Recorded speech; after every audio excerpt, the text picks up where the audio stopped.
بسم الله الرحمن الرحیم. السلام علیکم. د یوټیوب چینل د کیسو بابا نه زه یو ځل بیا ستاسو په خدمت کې حاضر یم او نن مې درله راوړې ده ډېره مزیداره او ښایسته ستاسو د خوښې کیسه د بهرام شهزاده او د توربان د دې کیسه مې تاسو له راوړې ده. د ټولو نه مخکې دا یو خبره تاسو ته کول غواړم چې موږ په یو اپلیکیشن باندې کار کوو د خیره سره، او هغه اپلیکیشن چې دی هغه د څه په باره کې چې د زیلو او بوټو په باره کې به ولې چې نن سبا خلک د ډاکټري علاجونو نه تنګ شوي دي، بیا خپلو زیلو بوټو او پخواني روایتو ته راوښتي دي. نو داسې موږ یو اپلیکیشن جوړوو، په هغې کې به د زیلو بوټو په باره کې معلومات وي، د هغې د هر بوټي یا د هر زیله چې کوم هر څه شی چې د هغې تصویر به او د هغې معلومات به چې دا څه دپاره پکارېږي، څه دپاره نه پکارېږي، دغه څیز ګرم دی که ویښ دی، مقدار خوراک یې څونه دی، داسې مختلف او قیمتي معلومات چې کوم دی په هغه اپلیکیشن کې وي. نو هغه اپلیکیشن انشاءالله تعالی چې تیارېدو والا دی، ورځ دوه کې تیار شي، نو هغه لینک به زه تاسو له درکړم او تاسو ټولو ته درخواست دی چې ضرور د پلی سټور نه هغه یو پیره خامخا ډاونلوډ کړئ چې زموږ ریټینګ د هغې سره سیوا شي. کیسې له به راځو. د بهرام شهزاده نوم خو به ډېرو خلکو اورېدلی، ډېر مشهور دی، په کیسو کې هم ډېر مشهور دی. وزاره توربان دیو، دا توربان دیو چې دی دا ډېر وړوکوالي نه د ده دا نوم چې کوم دی دا زه اورم، په کیسو کې هم اورم او هسې هم څوک په مذاق کې څه خبره راشي نو هلکه داسې هیله قسم توربان دیو نو توربان دیو چې دی ډېر یو مشهور کرکټر دی د کیسو. نو بهرام شهزاده اصل کې د کشور باچا زوی و، شهزاده و، او ګلندامه چې کوم دی هغه د ده ښځه وه.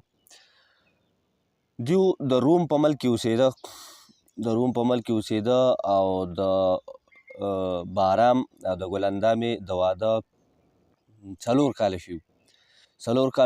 دا ګلندامه چې څومره ښایسته وه نو په دې ټول روم کې بلکې په دې نږدې ځایونو کې د هغې په شان ښایسته او حسین و جمیله جینۍ نه وه. او دا چې کوم دی د بهرام شهزاده باندې چې کوم دی واده وه، د دوی ولي بل خوښ و، د دوی واده شوي او 4 کاله شوي. چل داسې شی و چې په څه موقع دې بهرام چې کوم دی د توربان دیو ورور وژلی و، یعنې د دې توربان دیو کشر ورور و، هغه هم دی و، په څه موقع کې هغه وژلی. خو لنډه خبره دا چې د توربان دیو او د بهرام چې کوم دی نو غټه دښمني وه. یو ورځ بخښنه غواړم لږ ماری ورته ورور تازه کوم نو توله به شو، سهار دی. نو یو ورځ دا بهرام چې کوم دی د جومات ته لاړو ذکر او اذکار دپاره، مونځ اودس دپاره، ماسخوتن ټایم دی، لاړ په جومات کې ناستی دی. دی په جومات کې ناستی او نو دا بهرام چې دی د ماسخوتنې لمانځه له تللی دی او دا ګلندامه چې ده دې چې کوم دی خپل کور کارونه مارونه هر څه ختم کړي دي او په خپل پالنه کې چې کوم دی اوده ده. بیا په دې کې اوس دې دا توربان دیو چې کوم دی دا راغلی دی او د قبیحه یو ډېر ظالم او خطرناک دیو دی او د ټولو دیوانو مشر دی، د دیوانو باچا دی. دی اوس راغلی دی نو ده د بهرام لیدلی دی چې د بهرام چې کوم دی تللی د جومات ته لاړ او خو د ده خوشی پاتې شو. بس ده چې کوم دی ځان د بهرام کور ته ورسو، ځان او ګلندامه اوده وه او دغسې نو اوده په اوده یې اوچته کړه او چې کوم دی د هغه ځای نه راپوچکر شو، د څوک ترې سره خبر نه شو. خو په دې کور کې د دیو یو ملازمه وه، د هغې نوم و بندکۍ نوم او هغه بندکۍ چې کوم دی دا دی ولیده او د دې ګلندامې اوازونه یې تر غوږو شو. بس دې بندکۍ چې ورمنډې کړي د ګلندامې کمرې ته، نو هغې ته څه ګوري چې پالنګ یې خوشې پروت دی او چې کوم دی ګلندامه ته یې ادې ویوړه. بس دې بندکۍ چې کوم دی په دې باندې هیبت راغی چې دا خو بله ناسازه شو. دې رامنډې جومات ته ځان راورسو. په دغې ټایم کې چې کوم دی دغه را فارغه شو، بهرام را فارغه شو. بهرام ته وایي چې بهرام خو ناسازه وشو، غټه ناجیزه وشو. هغه وایي څه چل وشو؟ وایي چې بس توربان دیو راغلی او ګلندامې اوچته کړې، د هغه یې ویوړه او ګلندامې څه نارې والې، څه چغې والې، ستا نومونه یې اخیسته او تا ته یې نارې والې خو لګا څه خوند او څه فکر یې ونه کړ.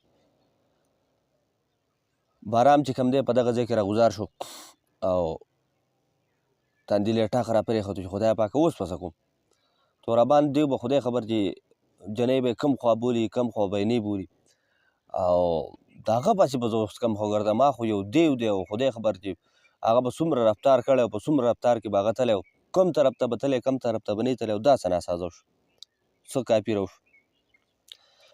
خیر ډېر خفه او ډېر زهیر و شپه تېره شوه ورځ شوه دی په خپل پلار پسې راغی په بادشاه پسې راغی هغه ته کېناست هغه ته یې ویل چې یاره بابا ته مال اجازت هم راکه او د سفر ساز و سامان راله هم راکه سیسټم راله هر څه راله برابر که او چې زه روانېږم او زما ښځه او ستا انګور چې کوم ده هغه توره باندې وړې ده او چې د هغې درک لګوم پلار یې چې دا توره باندې نوم واورېدو نو هغه ته ویل چې زویه داسې کار وکړه چې ورک چا نه دي موندلي داسې په اسانه موندلي به یې خو داسې په اسانه چا نه دي موندلي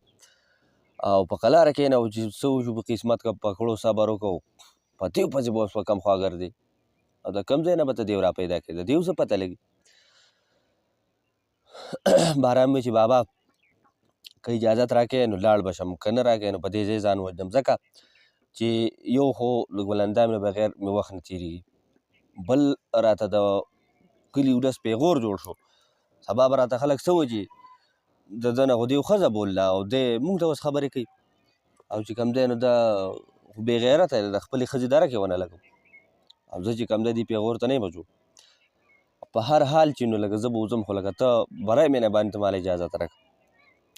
پلار چې اندازه واخیسته چې زوی نه قلارېږي او خبره نه مني پلار دوی زه زوی ټیک ده ستا خوښه ده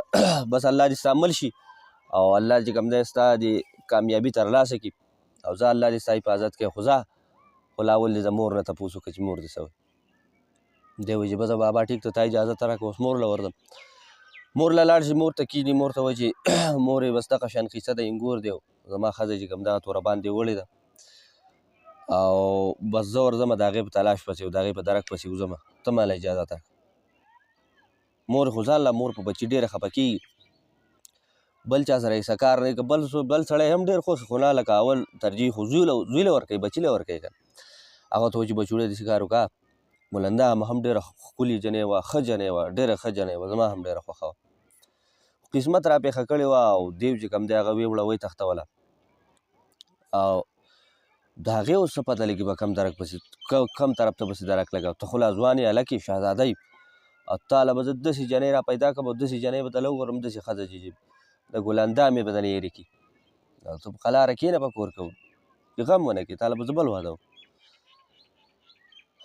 باران ورته وویل چې مور داسې کار دی چې ته د ګلاندامې په شان یې ونه چې د هغې په شان سل هم راولې که نه خو زما د هغې نه زړه نه صبرېږي یو خبره او بل هم هغه خبره ورته وکړي چې پیغور راله جوړېږي او زه پیغور ته نه شم ټینګېدی مور ته چې هم پته ولګي چې هلک نه صبرېږي او ښه محکم نیت یې کړی دی بس هغه هم له په سر لاس راکاږي زه به چوړې وایي چې نه قلارېږي بس الله دې مل شه او الله دې ستا امداد وکړي او څه په مخه به ښه زموږ د واده سره خیر لنډه دا چې بارام شهزاده چې کوم دی هغه په اس باندې سور شي سفر ساز و سامان د ځان سره والي د مور پلار نه اجازت واخلي او د چین په طرف روان شي د چین په طرف روان شي روان دی چې کله چین ماچین ته چې کله ورسېد په دغه ځای کې د ده په یو باغ باندې نظر پرېوت او ډېر یو ښایسته او یو غټ باغ دی مزېدار دا باغ اصل کې د سیپور دی او سیپور چې کوم دی هغه د ده ملګری دی دی لاړ دې باغ ته ور داخل شو په دې باغ کې دی چې کوم دی ور داخل شو په دې باغ کې کېناست خپل اس یو طرف ته وتړه د هغه غړی اوس څه ګوري چې سیفور راغی سیفور د لرې نه ګوري اوس پته ورته نه لګي چې دا څوک ناست دی بس ورو ورو را روان دی چې رانږدې شو هلکه دا خو بارام دی او رامنډې ترغاړې وته یو بل ته ترغاړې وته سلامونه او خوشحالیانې دغه وشو سیفور ورته وویل چې هلکه دا دې څه ناشنا کار وکړو دا د کومه طرفه دې را پېښه کړه څه عجیبه کار دې کړه دا خو دې ډېر ښه کار وکړو سیفور بارام ته ډېر خوشحاله خو د بارام د زړه نه اوس نه دی خبر چې د بارام په زړه باندې چې کوم دی څه تېرېږي او په ده باندې نن سبا څه سختې څه ستونزې پرې راغلې دي بارام خفه دی سیفور پرې پوه شو ویل لکه بارامه ولې خفه ولې دونه لرې خو رالې دومره زما ځای ته راغلی خو اوس هم چې کوم دی خفه د خفګان وجه دې راته وایه شابه بس دی ورته بیا ټوله قصه وکړي چې یاره دغه شان تورابان دی ورسره دا ناسازه کړې ده ړمې چې کوم دی هغه وسوځېده سخت په خفګان کې یم او د ګلنده مې په تلاش راوتی یم او بس یو خوا بل خوا به ګرځم خدای خبر چې په کوم ځای کې به په لاس راځي په دې کې د دې سیفور ښځه ده هغه هم شهزادګۍ ده او د هغې نوم دی روح افزا اوس به څه ملګري به خاندي چې یاره روح افزا خو شربت ته وایي خو د شربت نه علاوه تاسو سوچ وکړئ روح افزا د روح خوشحالي یا دغه دا نوم ډېر ښایسته نوم دی ډېر مزیدار د روح افزا والا غټ چانس والا دی چې دا نوم یې ولې ایښی دی ډېر مزیدار نوم دی خو پخوا به دا نوم جینکو له هم کېښودی کېدی شو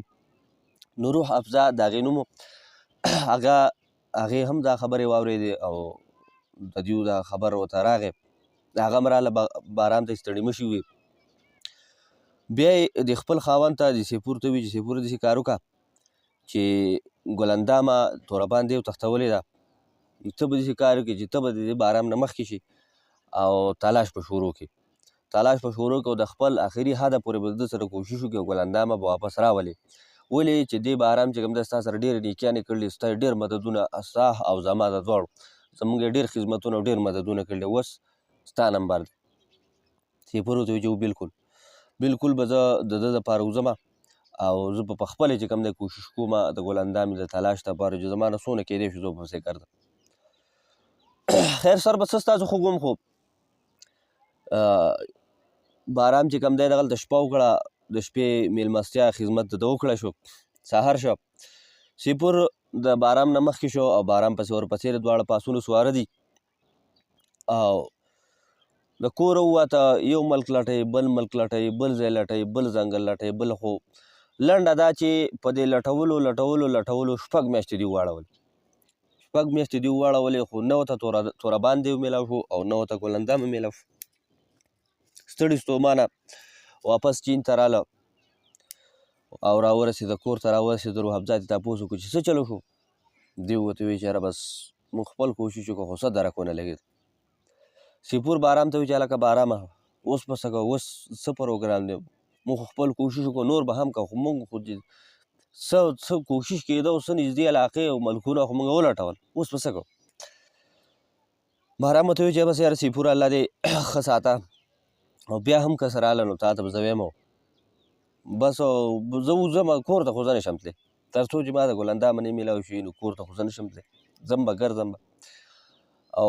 به چې بس کله خدای کړی و نو بس په لاس به راشي میلاو به شي راته او که نه په قسمت کې نو بس ګرځم به د ګرځېدو به عمر تېر کړم خو تش لاس کور ته نه ځم د هغونه رخصت شو په خپله سور شو روان دی شاړې دښتې میرې راځي او ځنګلې راځي او دی ځای په ځای چې کوم دی دا لټون کوي او ګرځي 2 میاشتې دی نور هم وګرځېده خو څه په خپله چې کوم دی څه درک ورته میلاو نه شو اخر د یو سیند غاړې ته لاړ او یو لوی سیند دی دریاب دی او پورې طرف ته چې کوم دی هغه نه ښکاري دې بارام چې دې سیند ته وکاته د اس نه راکوز شو خفه ودرېد د خدای ته سوال وکړو چې خدای پاکه دونه وخت وګرځېدم او دونه وخت مې چې کوم دی ستړي وکړه او جدوجهد او کوشش مې وکړو او څه درک راته میلاو نه شو څه لار راته میلاو نه شو خدای پاکه ته زما امداد وکړې او ته څه نه څه وسیله ماته کولا وکړې څه نه څه امداد زما وکړې بارام دا سوال وکړو 11 منټه د دې سمندر غاړې ته ناست او بیا یې خوابونیت کوو چې د سمندر نه په بل طرف لاړ شي ولې چې ده سره خو نه کشته یې او نه بل څه په دې کې څه ګوري چې په دې سمندر کې په دې دریاب کې یو کشته یې را روانه ده کشته یې پکې را روانه او نیغه د ده طرف ته راله او د ده مخې ته چې کوم دی دې غاړې ته راله او ودرېده په دغه ځای بارام څه ګوري چې ښایسته مزېدار بزرګ پکې ناست دی بوډا سړی پکې ناست دی په ده باندې غږ وکړو چې ځوانه ولې خفه یې او په دې شړه په دې دښته کې څه کوې د دې دریاب غاړې ته څه کوې دلته خو هېڅ هم نشته ده ورته ټوله کیسه کړله چې بابا بس په دغسې تلاش راوتی یم او په دغه تلاش باندې مې د ډېر وخت نه 8 میاشتې زما وشوې خو څه لار ګودر چې کوم دی هغه ما ولټول هر طرف ما ولټول اوس دې ځای له رالم په دې کې سمندر و مخکې د تلو څه لار نه وه نو واپس روانېدو والم بس دغه کیسه ده بابا ورته وایي چې بس راخېږه اس دې په دغه ځای پرېږدم او د کښتۍ ته راخېږي چې بس پورې دې اړم. بارام کښتۍ ته وخوت، اس دې په ځای پاتې شو، په دې اس پسې خفه دی، بې حده پسې خفه دی. ولې چې یاره اس زما نه پاتې شو، د اس ته د ډېر خوښ و، خو قرباني په هر څه کې راځي او ده د دغې لپاره قرباني ورکړه چې یاره دی مخکې تلاش کوي، مخکې ګرځي، بل څه لار نه وه، لار د کښتۍ وه او کښتۍ کې د ځان سره اس نه شو بوتلی. لنډه دا 4-5 ورځې ده په دریاب کې سفر وکړو، نو پورې واوښتو، د دریاب بله کناره چې کوم دی هغه دته میلاو شوه. کښتۍ نه دی کوز شو، بیا روان روان روان روان میاشت یوه نیمه میاشت چې کوم دی ده پیدل سفر وکړو. ګرځي ګرځي، شاړې دي، دښتې دي، آبادیانې هم نشته، چې کله وږي شي پاڼې ماڼې وخوري، اوبه وڅکي، ګډ وډ دی، روان دی روان دی. یو مازدیګر یو ځای ته ورسېدی، یو غر دی او په غر کې چې کوم دی ښایسته ځنګل دی، مزېداره ښکلې ښکلې ونې دي، میوې دي پکې، او د دې غره په دې یخ کې اوس چې کوم دی غټه مزېداره ونه ده، یو ښایسته ونه ده، خو غټه ونه ده او لاندې ته ډېر ښکلی سوری دی. دی لاړ د دې سوري لاندې پرېوته، دی د دې سوري لاندې پروت دی او بره دا د دې ونې تماشه کوي. په دې کې اوس ناګهانه چې کوم دی یو مارغه راغی، خو مارغه دومره غټ دی لکه د سانډا یا د هاتي، لوی مارغه دی او چې کوم دی تک تور دی، خو دومره ښایسته دی چې د سړي دې سترګې نه وړي. ډېر ښایسته مارغه دی، ډېر ښکلی او دا لوی لوی ټاپاره خېجي د دې څانګو نه، راغی په دې ونه کېناست. په حرام یې چې خدای پاکه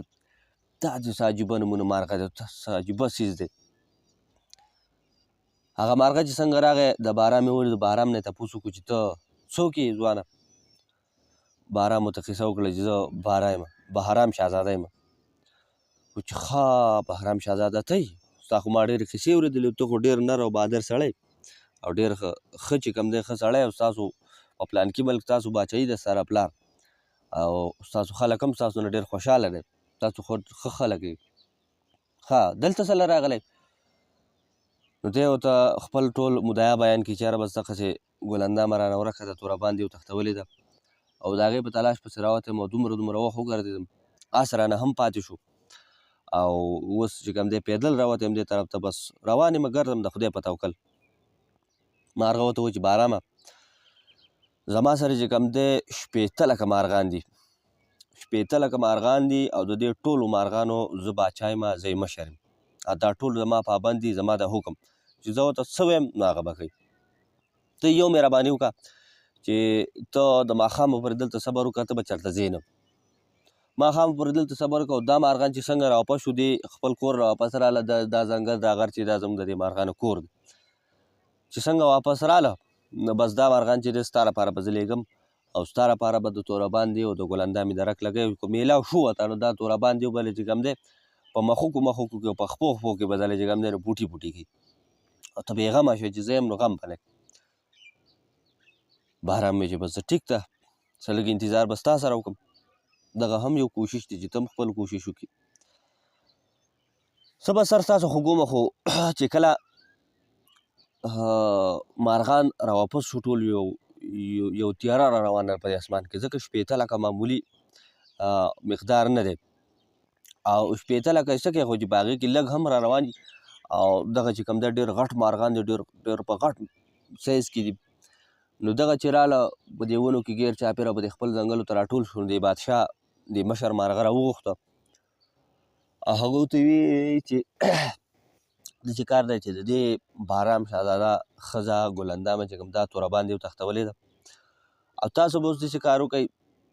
چې اوس خو شپه شوه او چې څنګه سهار شو نو تاسو به وځئ په تلاش باندې، هر ملک، هر در، هر ګوټ، هر غار او هر ځنګل به ولټوئ او په هغې کې چې کوم دی ګلندامه به را پیدا کړئ او تورابان دې به را پیدا کړئ. ملک مارغانو ورته چې کوم دی نو یس سره وکړو چې بس بلکل ټیک ده، سم د سهاره چې کوم دی موږ به وځو. لنډه دا چې سهار شه، مارغان د خپلو ځایونو نه روان شو، څه مارغان یو طرف ته لاړه، څه بل طرف ته، څه بل طرف ته، څه بل طرف ته. لنډه دا چې ټول ملک یې ولټو، خواوشا چې کوم نږدې څه ممکنه ځایونه ټول ولټول. ماښام شو واپس رال او ټولو چې کوم دی باچا سر کښته کړی او خفه وویل چې یاره باچا سلامت، مونږ هم چې کوم دی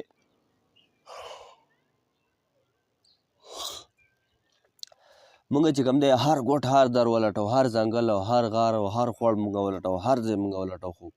نه مونږ ګلندام ولیده او نه مونږ تورابان دې ولیدو، نه مونږ بل دې ولیدلی دی، مونږ هېڅ هم ونه لیده، هېڅ هم راته معلوم نه شو. باران چې دا واورېده بیا ډېر خفه شو چې یاره راخو بیا کار ونه شو، اوس به څه کوو. بس دې مشر مارغه ته ویل چې یاره داسې کار دی چې تا زما ډېر خدمت وکړه، الله دې خوشحاله کړه، زما مېلمستیا دې م وکړه او کوشش دې هم خپل وکړه، خو بس زه په قسمت کې به نه وه. بس زه اوس روانېږم په خپل تلاش او په مخ کې ځم او ستا دا اشته هم دغه پوره کوشش پوره.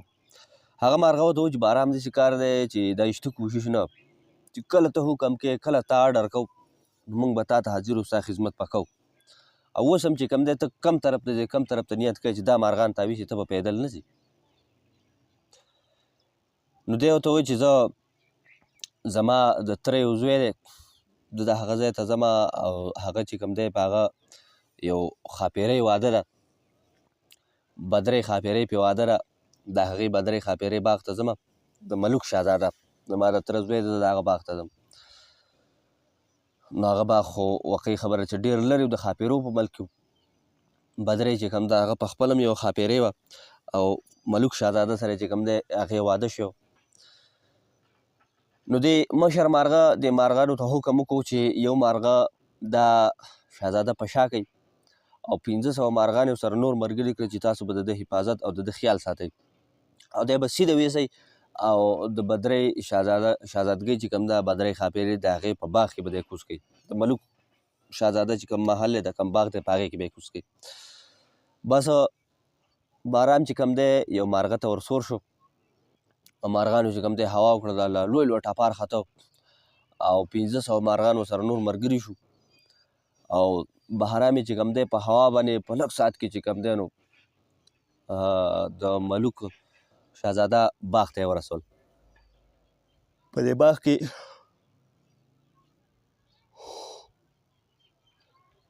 بخښنه غواړم، په دې باغ کې یو ښایسته پالنګ پروت دی، مزېدار او ښایسته بسترې پې له پاسه پرتې دي، چمک وهي. باران شهزاده په دې باغ کې مارغانو کوز کړو، لوی لوی مارغانو، ډېر غټ غټ مارغانو، د دې راکوزېدو او د دې بیا د پاسېدو سره چې کوم دی نو دا باغ چې کوم دی لږ ګډوډ شو، ونې بوټي پکې لږ خراب شو. باران په دې پالنګ باندې په دې تخت باندې کېناسته، د هغه اړه اوس د لرې نه چې کوم دی اوس ملوک وکاته چې یاره په دې باغ کې خو چا ورانۍ هم وکړو، په دې باغ کې څوک ناست هم دی. د هغه ځای نه را روان شو او راورسېد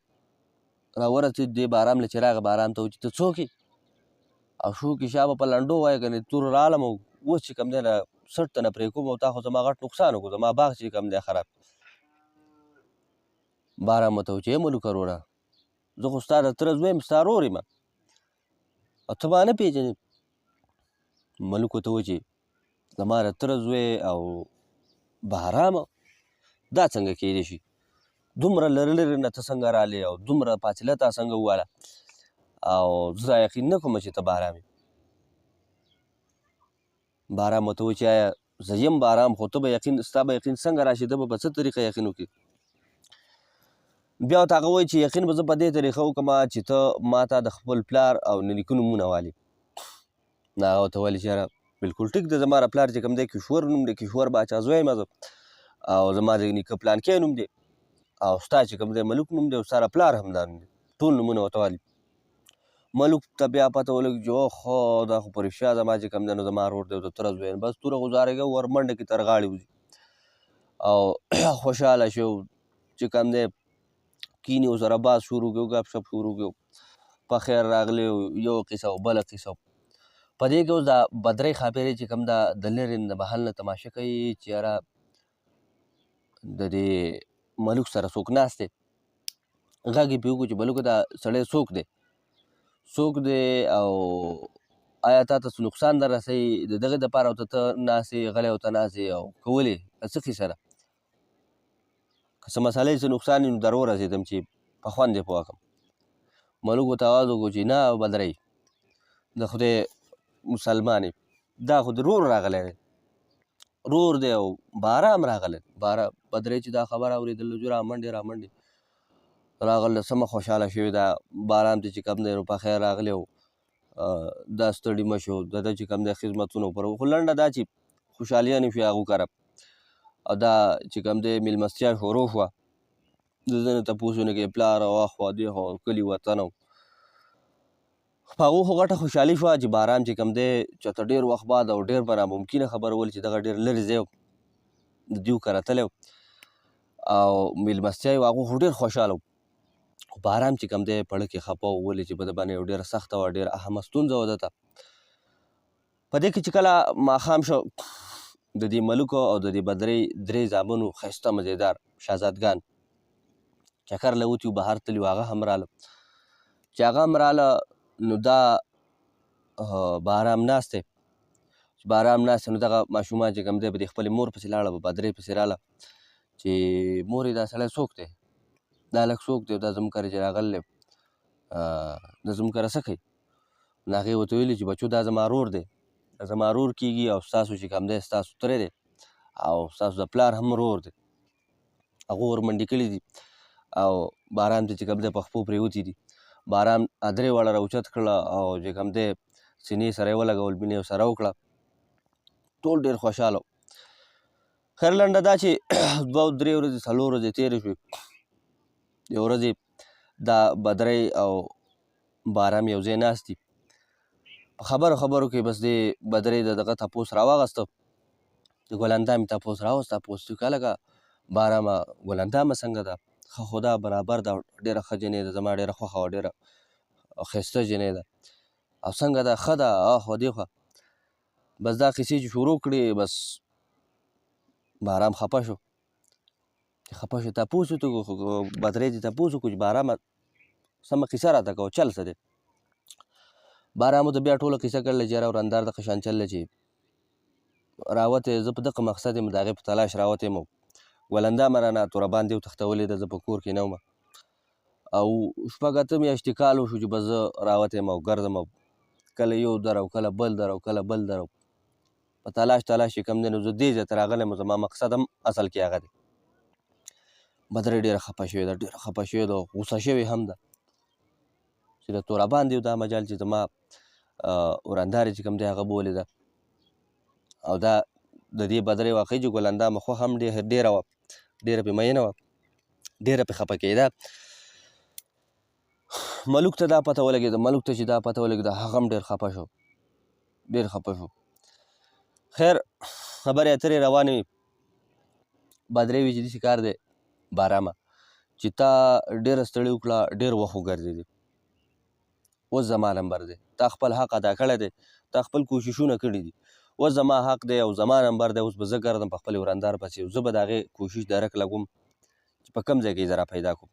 او چې تر څو زوی نه یم راغلی نو ته به په دې محل کې ناست بارام یې د ملوک سره پاتې کړ په خپله چې کوم دی د کوره ووته لاړه روانه شوه ښاپېرۍ وه ګرځېده یو ځای ګرځي بل ځای ګرځي لنډه دا چې د ټولې دنیا نه ګرد چاپېره شوه هر ځای یې درک ولګو خو تورابان دی بیړه غرق شوی اوس پته نه لګي چې په کوم ځای کې دی څه په نظر څه په دره کې رانغی سر به څه ستا خو څه خوږم خو 6 میاشتې چې کوم دی دې بدرۍ چې کوم دی درک ولګو تلاش کوشش یې وکړو خو څه کامیابي ورته میلاو نه شو واپسۍ کې را روانه ده په یو شاړه دشته ده خپه را روانه ده په دې شاړه کې یو بابا ناست دی ښایسته مزېدار سپینه ږیره یې ده اوږده او خپل عبادت کوي ځانه په عبادت مشغول دی ده چې دا بدرۍ ولیده نو غږ یې پرې وکړه چې بچوډې څه کوې ته خو بدرۍ نه یې دې ورته ویل چې او بابا زه خو بدرۍ یم ته وایي چې ښه په دې شاړه کې څه کوې په دې دشته کې څه کوې ستا خو په پلانکي ځای کې محل دی هلته دې باغ دی او ته دلته څه کوې بیا یوازې بس هغې ورته ویلي چې بابا دغه شان قیصه ده چې ما ورندار او د بارام ښځه ګلندامه چې کوم دی تورابان دې وړې ده او د هغې په دک راوتی وم او هغه عاجز چې پسې کوم دی هم خپل درک لږ دنیا پسې ولټوله ما پسې هم دنیا ولټوله خو څه درک ماته میلاو نه شو او خفه ځکه یم چې ما تلاش وکړو خو تلاش راته میلاو نه شو. اوس واپس کور ته روان یم، نو زه به باران له څه جواب ورکړم؟ بابا ورته وویل چې ښه دا خبره ده. او چې زه ته راځه کښېنه، زما سره څه شته زما سره څه شته او ته اوس تماشه کوه، زه به دلته درک ولګوم په هر ځای کې. بدرۍ چې کوم دا ډېره خوشحاله شي چې ښه دا خو ناشنا خبره شوه، ډېره ښه خبره شوه. لنډه دا چې بدرۍ د هغه بابا سره کېناسته. بابا په جنماز باندې چې کوم دی ناست دی، سترګې یې پټې کړې او ځان سره چې کوم دی څه ذکر شروع کړو، لګیا دی ښه ډېر ساعت یې ذکر وکړو او څه بیان یې کوو، څه ټکي څه الفاظ چې کوم دی هغه بیا وي. اخر هغه ټکي هغه الفاظ چې ده پوره کړو، خپل ذکر یې پوره کړو، نو بس حکم یې وکړو را حاضر شئ، را ښکاره شئ. په دې کې ناګهانه چې ګوري لسته ښاپېرۍ چې کوم دی ښایسته ښایسته مزېدارې را ښکاره شوې او څانګونه ورته لګېدلي دي د مارغانو په شانته او نورې چې کوم دی دا اوږده اوږده زلفې په دې اوږو پرتې دي او ښایسته ښکلې ښاپېرۍ دي. او بابا ته یې ویل چې بابا حکم کوه، تا موږ څه لره غوښتو، څه خدمت دی؟ ستا خو موږ هر نمونې خدمت ته تیار یو او تا زموږ سره ډېرې نیکیانې کړي دي، زموږ دې ډېر کارونه ډېر خدمتونه کړي دي، تا لپاره خو موږ سر هم ورکړو. بابا ته وی چې داسې کار دی چې زما هېڅ کار نشته. دا بدرۍ راغلې ده او دغه شان قیصه ده چې د دیو ورندار او ګلندامه چې کوم دا توربان دیو تښتولې ده، دیو پسې ډېر وګرځئ، ډېر درک یې ولګوو. اوس تاسو نمبر دی او تاسو به ځئ او تاسو به ګرځئ، د هغو درک به رالګوو چې په کوم ځای کې. هغه ته وویل چې ټیک ده. بس دغه ښاپېرۍ چې کوم دی د هغه ځای نه ووتې، روانې شوې، روانې ګرځي، یو ځای ګرځي، بل ځای ګرځي. لنډه دا چې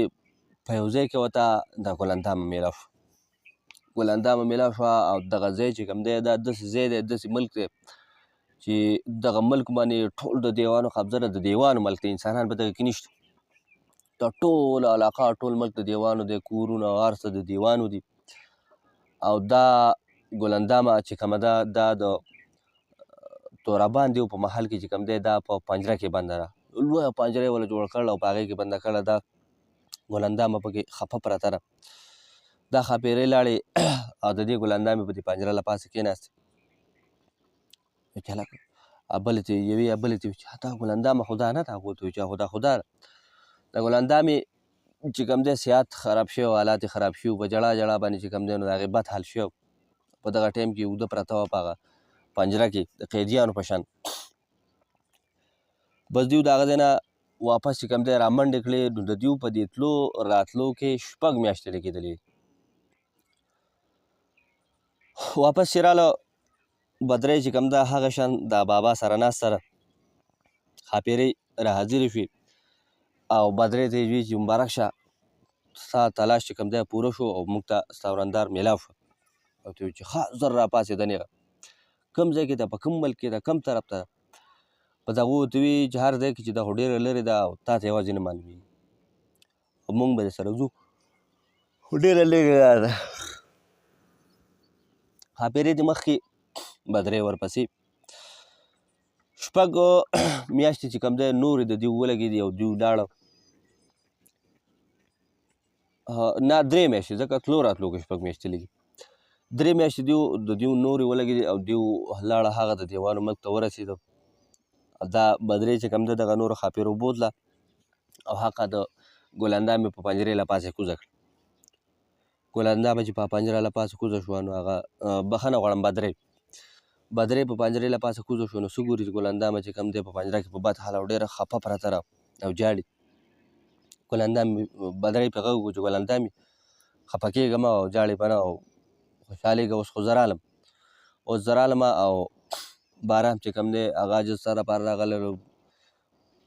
دنیا یې ستا دپاره ولټوله. هغه چې کوم دی هم زموږ په کور کې ستا په تمه ناست دی او زه ستا په تلاش راوتی وم او ځه چې ځو. ګلندامې ورته ویل دي، ګلندامه خوشحاله هم ډېره شوه، خپلې اوښکې موښکې یې پاکې کړې، ډېره خوشحاله شوه. خو بیا یې دې بدرۍ ته ووایي چې بدرۍ داسې کار دی چې ستا دې الله خیر وکړي، تا سره دې الله ډېر ښه وکړي چې ته زما پسې راغلې دې ځای ته راورسېدې. خو تورابان دیو چې دا ډېر ظالم دی، ډېر ظالم دی او ډېر یو قبیحه دیو دی. هغه که اوس خبر شو نو تا هم نه پرېږدي او ما هم نه پرېږدي. خو ته داسې کار وکړه چې دا زما ګوتۍ والا، دا زما ګوتمه چې کوم دی دا والا د لاس نه ګوتمه راوباسي ګوتۍ، او هغه دې بدرۍ له ورکړي چې دا والا او لاړه شه او بارام راوله. بارام راوله او د بارام نه بغیر د دې ځای نه زما خلاصی چې کوم دی نو هغه څوک نشي کولی. او اوس ته چې کوم دی د دې دیو مقابله نشي کولی او د دیو مخ نشي کولی او ته لاړ شه بارام راوله. بدرۍ وایي چې زه صحیح ده دغسې هم ښه د هغه ګوتۍ والي او را په مخکې شي، را روانه 3 میاشتې نورې ولګېدې. لنډه دا چې یو کال پکې بل پورې شي په لاره. کله چې کور ته راورسي بارام چې کوم دی خفه په کور کې ناست په محل کې په انتظار دی چې راورسېد. بدرۍ راورسېده بارام ته چې بارام مبارک شه مبارک شه خوشحالېږه او ګلندامه خدای را پیدا کړل. وایي ښه کوم ده څه شوه؟ بارام ډېر خوشحاله شو. نو بس هغه ګوتمه یې وله ورکړه چې دا ګوتمه ده دا ګوتمه واله دا ګوتۍ واله او ګلندامه چې دا تورابان دی په قید کې ده او هغې دا سوال جواب کړی دی چې د بارام نه بغیر چې کوم دی د دې قید نه خلاصی د هغې بل څوک نشي کولی. تورابان دیو چې کوم دا ډېر طاقتور دی او ډېر قبیحه او ظالم دیو دی او هغې دا ویلي چې یاره بارام دې راشي. بارام په اسات راپاڅېد. بارام وایي چې تورابان دی خو به اوس زه ټوکړې ټوکړې کړم او هغه چې کوم دغه خو به زه غوښې وخورم. خلک اکثر په غوسه کې وایي که نه پلانکي ستا به زه غوښې وخورم. نو بارام وایي چې هغه خو به زه غوښې وخورم. د هغه چې کوم دی نو خدای دې هغه زما په لاس راکړي نو هغه که ما کوټ کمبار نه کړو نو دی به یې ویني. بیا د بارام سوچ وکړو. بارام سوچ وکړو چې یاره ځم خو ځمه خو بغیر د تیارۍ او بغیر د زوره نه ځم. ځمه خو دې تورابان دیو ته څه چې د دې ټول قام ته د دې ټول قوم ته یې چل ښیم. بس زه داسې کار وکړو چې یو مارغه ته یو کاغذ باندې خط ولیکم او خط د ده سره یو داسې پین و یو داسې کرشماتي قلم ورسره و داسې شی ورسره و چې په هغې باندې به ده په یو کاغذ باندې لیکل وکړه او لیکل به څه پیغام څه به یې پرې ولیکو هغه به یې چاته ورکړو هغه به یې چاته ولیکو نو هغه به هغه کاغذ پړاوه نه بلکې هغه الفاظ به ورته په خپله غږېده په خپله به ورته غږ کېده چې لکه دا خبرې لیکلی شوې ده. داسې کمالي قلم ده د سره ده په یو کاغذ باندې چې کوم دی یو پیغام ولیکو او هغه پیغام چې کوم دی د مارغانو هغه بادشاه ته کوم غټ مارغان چې تور ښایسته د مارغانو بادشاه ته پیغام ولیکو چې یاره ما ته تورابان دیو میلاو شوی دی او داسې زما ښځه چې کوم دا ورسره په قید کې ده او که ته زما سره خدمت کول غواړې زما امداد کول غواړې خپل پوج او په خپله چې کوم دی نو راشه او موږ ورځو حمله کوو. هغه کاغذ چې کوم دی د بل یو مارغه په خپو پورې کلک او هغه مارغه چې کوم دی ولیکو هغه د مارغانو بادشاه ته یې ورواستو. بل کاغذ چې کوم دی هغه یې سیپور بادشاه ته ولیکو سیپور شهزاده ته یې ولیکو هغه ته یې وویل چې یاره دغه شان ملګري دی درک لګېدلی تورابان دی درک لګېدلی مونږ چې کوم دی اوس د حملې پروګرام جوړ کړی ستا څنګه اراده ده. لنډه دا چې مارغانو بادشاه ته چې کله کاغذ میلاو شو هغه پیغام واورېدو د کاغذ هغه نو هغه چې کوم دی خپل ټول 15 لکه پوج او 15 لکه مارغان چې کوم دی هغه ټول راټول کړل هغو ته یې ویل ځئ چې ځو ځان رسوم د بارام شهزاده خدمت راغلی دغه چې کوم دی تورابان دیو په قام باندې په ملک باندې حمله کوي او د ټولو نه مخکې به مونږ یو وروسته به راپسې هغوی هغه خپل پوج راټول کړو. دې خوا سیپور شهزاده ته چې کوم دی خط میلاو شو چې یاره دغه شان قیصه ده هغه چې دا خط پیغام واورېدو نور افزا ورته هم وایي چې سیپوره شابه پاسه و ملا تړه. سیپور چې کوم دی په خپل ملک هم چې کوم دی نو 25 لکه پوج چې هغه هم دی هغه یې تیار کړه او ور په مخکې شو. دې خوا بدرۍ وایي چې یاره زه هم د چا له کمه نه یم زما د ورندار دپاره چې کوم دی هغه به جنګ کېږي زما د رور دپاره او په هغې کې به زما پوج نه یا به پکې زه نه یم. هغې چې کوم دی هم 40 لکه پوج برابر کړو. لنډه دا چې د کروړاو پوج برابر شو څه د مارغانو څه د ښاپیرو څه د ځناورو څه د انسانانو او دا چې کوم دی ور روان شو. د ټولو نه مخکې چې کوم دی سیپور دی په یو مارغه باندې ناست دی بخښنه غواړم بهرام دی او ورپسې بدرۍ ده، ورپسې سیپور دی او دا نور د دنیا پوج سره دی او د بدرۍ سره ملک هم دی. هغه هم ویلي چې یاره دا ځل به سره زه هم یم په دې جنګ کې، خو به زه خامخا یم د جنګ نه، خو د سره نه پاتې کېږم. لنډه دا چې هغه د دیوانو ښار ته ورسېده. دیوانو ښار ته ورسېده، د ښار نه یې بهر ته دیره واچوله او دې دیوانو ولیدې چې اوهو دا خو څه بې حسابه پوج راغلی، څه بې حسابه مخلوق راغلی، دا څه عجیبه مارغانو سره دي، دا څه عجیبه قصه ده. سر به څه ستاسو خو ګم، خو په ورځ نیمه کې چې کوم دی جنګ شروع شو. جنګ شروع شو، دا یو حال جوړ دی، یو حال جوړ دی د انسانانو او د دیوانو او د مارغانو د ښاپیرو چې کوم دی جنګ دی. دا دیوان پکې ودي، یو حال جوړ دی، یو غرب جوړ دی. د بارام د یو مارغه ته ووایي چې هلکه شا به ما واخله او د تورابان دیو دغه ته مې ورسوه، محل ته مې ورسوه. محل خو ورته بدرۍ ښودلی و چې یاره ګلندامه چې کوم دا په محل کې قید ده. نو بس دغې مارغه دا بهرام اوچت کړه او د تورابان دیو ته دیو محل ته یې ورسو، ورسره دا ټول ماران نور هم دي. بهرام چې پنجره ولیده، ګلندامه پکې ولیده، ورمنډې کړې او د هغې پنجرې چې کوم دی تاله یې ماته کړه او ګلندامه چې کوم دی ترې وویسته. ګلندامه عجزه په بد حال وه، په ژړا ژړا چې کوم دی نو رنګ یې خراب شوی، صحت یې خراب شوی. بهرام یې چې ولیدو نو ده ته تر غاړې وته او څه مې وژړل. بهرام ورته وویل چې اوس فکر مه کوه، ته فکر مه کوه او د دې تورابان دیو به زه خوښ شم. دا ګلندامه یې یو مارغه ته ور حواله کړه چې ته دا ویسه طرف ته یې کړه او بیا لاړ د تورابان دیو کمرې ته. تورابان دیو اوس بې غم او درې په خپل پالنګ باندې څه پروا یې نشتي. دې بهرام چې حمله کړه، د خپې نه یې ونیو او چې غرب شکته یې راواچو. اوس به خلک وایي چې د انسانانو د دیوانو څنګه مقابله، خو دا بهرام چې کوم دی دا ډېر پهلوان، ډېر طاقتور او ډېر زړور هم و. نو ځکه ده د دیوانو مقابله کوله او د دې نه مخکې د ده او د دې تورابان دی خو تاسو ته ما ووایي چې د دوی دښمني هم په دې وه چې د بهرام شهزاده چې کوم دی د ده ورور وژلی و، کشر ورور یې وژلی و. د دغه د وجې د بهرام دا ښځه راتښتولې وه. تورابان چې د کټ نه پرېوته په کاته ولګېد نو ګړبړ راپاڅېده، ګیر چاپېره وکتل چې څه چلو شو، څه دغه وشو، څه قیامت راغی. خو چې بیا مخې ته بهرام ولیده نو ډېره غوسه وله ورغله، ډېره غوسه وله ورغله او ډېر قار شو. وایي چې بهرامه ته خپل مرګ راوستی، خپل مرګ راوستی او د دې نه چې کوم دی ته به ژوندی نشې تللی، ستا نیکه هم د دې ځای نه ژوندی نشي تللی او یو خو ته زما محل ته راننوتی، بل دې زه د کټ نه راګزار کړم. لکه څه چانس ستا د بخانې نه جوړېږي نو په یو حال تا نه بخم، نه دې پرېږدم، هر څه چې کېږي خو وژنم به. بهرام ورته وایي چې تورابانه ته خبرې کې او زه درته په لنډو یم چې ګزار کوه، ګزار کوه، په مټ کې دې څونه طاقت ته ګزار کوه چې زه تا وژنم که ته ما وژنې. په لنډو به پته لګي دا ګز او دا میدان، ته خو هسې قیسې کې. لنډه دا چې د تورابان دیو سره ګورز غونته کې او غټ غونې کې شاید دومره سر چې ماتوړ غونې کې شي، هغه ورسره وه چې د هغه ځای نه هغه راخوشی کړو. یو د دیو لاس و او طاقت و او بل هغه ګورز خو لویه بلا وه. هغه چې څنګه راخوشی کوو د بهرام له په دې کې ورته ده سره چې کوم مارغان و دا ټول راله او دې ګورز ته چې کوم دی مخې ته شو.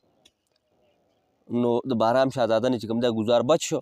او په دې مارغانو ولګېد نو 25 مارغان چې کوم دی نو هغه ګورز د لاسه چې کوم دی یو خوا بل خوا ګزار شو، زخمیان شو.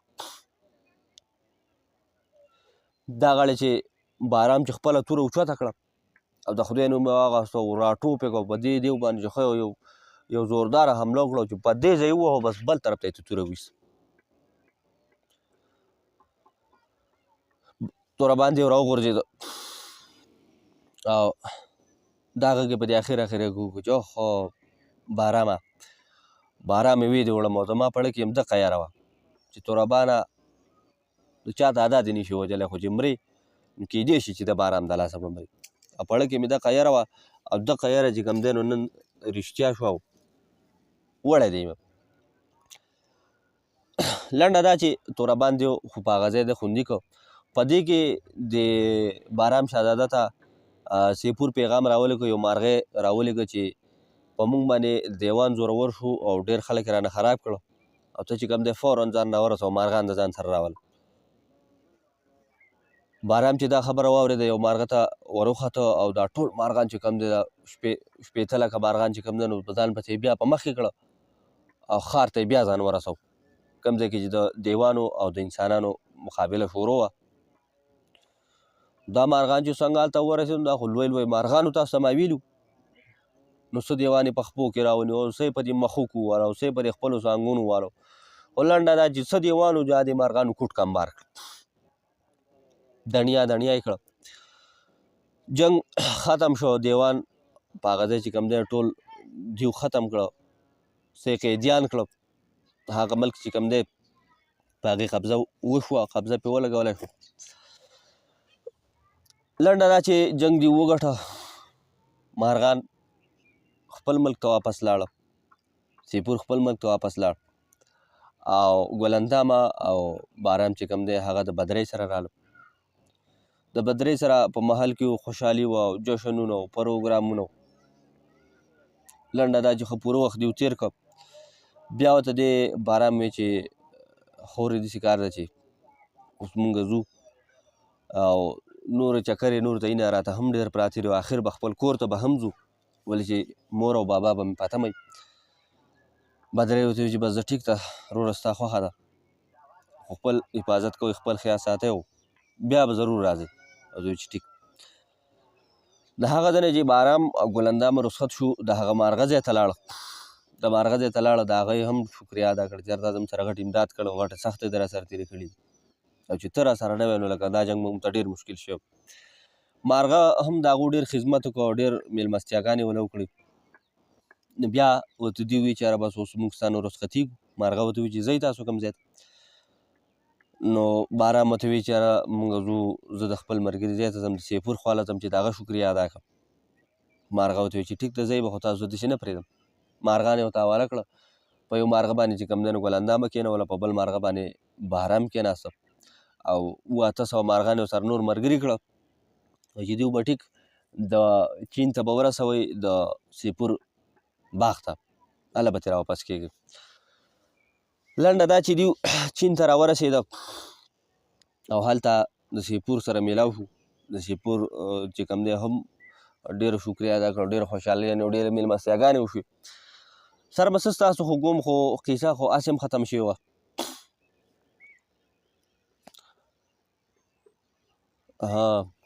د هغې نه بعد بیا بارام او ګلندامه چې کوم دی خپل ملک ته راله، خپل علاقې ته راله، د خپل پلار سره میلاو شو. مور یې هم ډېره خوشحاله شو او د دغې نه بعد چې کوم دی دوی په خوشحالو او په مزو چې کوم دی ژوند تېرو. نو دا وه د بارام شهزاده او د تورابان دیو قیصه. خو لنډه دا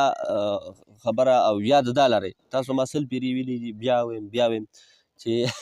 هسې نه چې زه تاسو ته یو قیصه وکړم او تاسو قیصه سیریس والئ. تاسو ما سل پیرې ویلي چې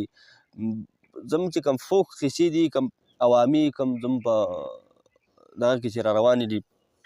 دا زیاتره دروغ وي، بلکې کوم د دیوانو او د پیریانو قیصې دي یا د ښاپېرو دا خو ټولې دروغ، په دې کې یوه هم رښتیا نشته، ټولې دروغ دي. دا د څه دپاره؟ بعضو کې عبرت وي چې د هغې نه په آخر کې څه عبرت راوځي، څه قیصه راوځي.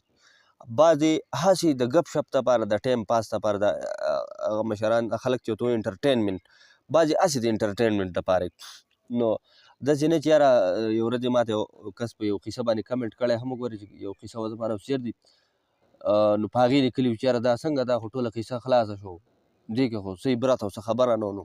ما هغه ته په کمنټ کې ویلي چې وروره د دروغو قیصې همیش د عبرت دپاره خو نه وي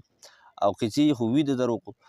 نو بعضې پکې چې هسې د ټایم پاس انټرټینمنټ دپاره یا خلک ماشومانو ته یا هسې ملګري یاران دوستان راټول شي ماسخوتن چې کوم دی خلک قیصې کوي په خپلو کې هلکه قیصه وکړو بس قیصه ووي ولېږه دا فلمونه اکثر یې نو په دې کې صحیح دا ټول دروغ دي. دا خلک د څه دپاره ګوري؟ خو بس دغه د انټرټینمنټ دپاره، وخت پاس دپاره، د تفریح دپاره. نو دغه خبره ولې چې دا دیوان میوان او دا څه چې کوم دی نو دا د نن سبا دور کې خو د سره نشته دا صرف یو خیالي کرکټر دی او پخوا چې بس الله خبر هغه هېڅ پته نه لګي نو قصې چې کوم دی سیریس مه اخلئ بغیر د اسلامي قصې تاریخي قصې او ها بعضې په پښتنو په قصو کې داسې قصې شته لکه د لیلا مجنون قصه شوه د یوسف خان د فرهاد بعضې قصې داسې شته چې هغه د دروغو نه دي هغه د رښتیاو دي شته پکې څه لږې ډېر خو نور کوم د دیوانو میوانو یا د پیریانو یا د ښاپیرو د جادوګانو مادوګانو دا قصې چې کوم دی نو دا رښتیا نه وي دا چې کوم دی نو 95% دا دروغ دي او چېرته 4-5% که والله علم که چېرته رښتیا وي ټایم مې هسې ستاسو خراب کړ خو بس دغه قصه وه را روانه قصه چې کوم دا ډېره مزیداره ده ډېره ښایسته ده زما په خپله ډېره خوښه ده زما مور چې کوم دی د هغې هم ماته ډېرې قصې کړي دي په وړوکوالي کې اوس هم زما د خپلې مور نه چې کوم دی هغې قصې زه ډېرې اورم او هغه قصه هغه ماته اوس هم کوي خو د هغې یو په شان یو د هغې کرکټرو د نیکي او د بدي د نیکي او د بدي بله قصه په لاس راغله زما مور چې کومه قصه ماته نیکي او د بدي کوي هغه به هم زه تاسو ته کوم او د هغې نه علاوه یو بله د نیکي بدي قصه ده هغه مې په لاس راغله ډېره ښایسته ډېره خوندوره قصه زما ډېره خوښه ده ولې چې د بدي کرکټر چې دا ډېر مزاحیت او ډېر وران دی او شاطر غوندې کي ورانکاری غوندې کي که نه نو د هغه قصه ده او انشاءالله را روانه قصه به د هغه وي د هغې نه بعد د سندباد جهازي قصه ده او نورې داسې ښایسته مزیداره ډېرې قصې را روانې ډېر مړه هر څه دي انشاءالله او بس دې ورځو کې ورته لږ جوړ شوی یم نو بس قصې به کوو انشاءالله ورځ به کې خو منځ سر منځه به پکې څه لنډې قصې راځي داسې نه چې بس روزانه به زه اوږدې قصې کوم ولې چې ګینټه ریکارډینګ کول خدای شته ماته خو ډېر ګران وي یوازې دا ریکارډینګ نه د دې بیا ایډیټینګ بیا اپلوډینګ نو ورځ په دې یو ویډیو کې یو قصه کې خامخا پکې ورځ لګي نو هفته کې به یوه اوږده قصه کوو یوه او نورې چې کوم دی هغه به لنډې قصې کوو بس لنډه خبره دا ده خلاصه خبره ده نو قصې به هم تاسو ته میلاویږي چوټي به پکې هم ډېره نه راځي او لنډې به هم وي اوږدې به هم نو دغه زموږ نننۍ ویډیو زموږ نننۍ قصه او سره زموږ نننۍ فضول خبرې چې کومې کیدای شي په تاسو پوه شي بخښنه غواړم نو د بلې ویډیو پورې تر د بلې قصې پورې زموږ سره اوسئ او ټول مسافر یاران دوستان کلیوال مینوال وطنوال او وروڼه خویندې کشران مشران چې کوم دی هغه زموږ ویډیو ګوري ډېره شکریا ډېره مننه الله مو ښاد او آباد ساته مسافر ته دعا ده چې الله مو په ډکه مګول خیر خیریت وطن ته خپل کلي ته خپل ولس ته واپس راوله او ښاد او آباد اوسئ ډېره مننه د الله په امان